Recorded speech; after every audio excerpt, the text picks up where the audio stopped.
halkan waa raamka garoonka aadan cabdulle ee caalamiga ah oo ay ka soo degtaan diyaaradaha duulimaadyada caalamiga ah ee isaga kala goosha hawadeena Soomaaliya iyagoo qaarkood ay dib ugu laabtaan dalalka adduunka qaybta guduudka casaanka ah ee leh labada ringo ee cadaanka ah waxaa ku eg duulimaadyada diyaaradaha iyadoo ay halkan aan taaganahay ay tahay goobta ay ku soconayaan gaadiidka qaada xamuulka diyaaraduhu ay keenaan hay'adaha gargaarka iyo kuwa ganacsiga waxaana dhinaca kale ay tahay jidka laga baxo oo ay gaadiidku isticmaalaan sida gawaarida shirkadda Fafori ee leedahay ee ka shaqeeya howlaha adeega iyo shaqooyinka uu garoonka aadan cabdulle u qabto mujtamaca Soomaaliyeed iyo ajaanibta caalamka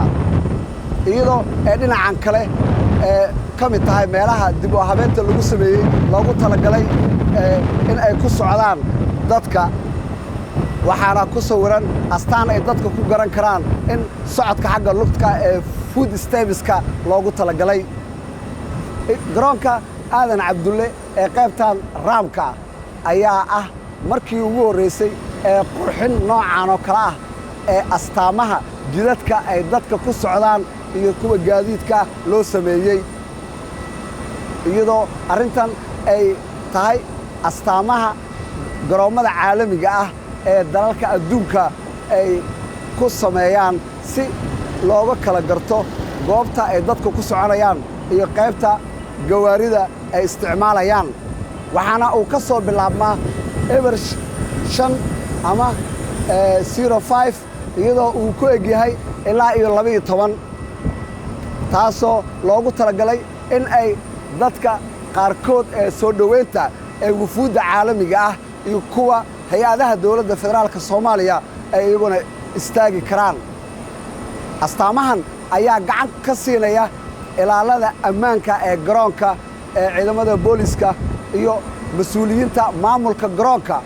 in ay dadka isticmaalaya garoonka ee rakaabka iyo dadka soo dhaweentaba ay kala gartaan halka iyo meelaha xeedaabka ah ee gaadiidka diyaaradaha ee hawada iyo kan dhulka ee baabuurta xamuulka iyo gawaarida yaryar ee kuwa wiishashka ay dadka rakaabku raacaan markay diyaaradda fuulayaan ama ay uga soo daadegaan maareeyaha maamulka garoonka aadan cabdulle mudane maxamed saciid cabdulaahi oo kadib markii loo magacaabay xilka maamulka guud ee maareynta howlaha garoonka la wareegay xafiiska 24kii bishii September sanadkii 2022 ayaa bilaabay dardargelinta howlaha adeega garoonka gaar ahaan wada shaqeynta xafiisyada shaqooyinka aan looga maarmin iyo howlaha ee hay'adaha kala duwan ee dawladda federaalka Soomaaliya ee gudaha garoonka maareeye maxamed saciid cabdulaahi ayaa ii sheegay in uu inta badan la tashi la sameeyo maamulka garoonka mas'uuliyiinta ay shaqo wadaag yihiin madaxda shirkadda Fafori guddiga adeega diyaaradaha hay'adda duulista agaasimaha guud ee wasaaradda gaadiidka iyo duulista hawada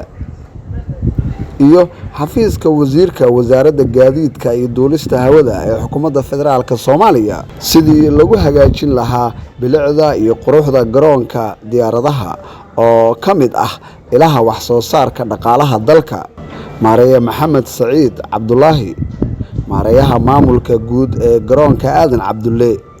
ayaa uga mahadceliyay sida howlkarnimada iyo wadaninimada ku dheehan oo ay mas'uuliyiintu uga qayb qaataan horumarinta garoonka aadan cabdulle waxaa dhinaca kale socda howlo lagu ballaarinayo raamka garoonka qaybta diyaaradaha howshaasi oo ay gacanta ku hayso shirkadda Fafori ee Turkiga marka ay soo dhamaatana sida uu maareeyaha maamulka garoonka aadan cabdulle uu inoo sheegay xariga ay ka jari doonaan madaxda sarsare ee dawladda federaalka Soomaaliya sida madaxweynaha jamhuuriyadda federaalka Soomaaliya madaxweyne xasan sheekh maxamuud iyo ra'iisul wasaaraha xukuumadda federaalka Soomaaliya mudane Xamza Cabdi Barre garoonka aadan cabdulle ayaa in dhawaale ahba howshiisa dayactirka ay socotay iyadoo ay qaybo kale oo lagu balaarinayo barxadda guud ee diyaaradaha la dhigo ee kuwa caalamiga ah iyo kuwa duulimaadyada gudaha howlahaasi la rajeynayo mustaqbalka dhow in lagu sameeyo arrintaasna waxa ay fududeyn doontaa isu socodka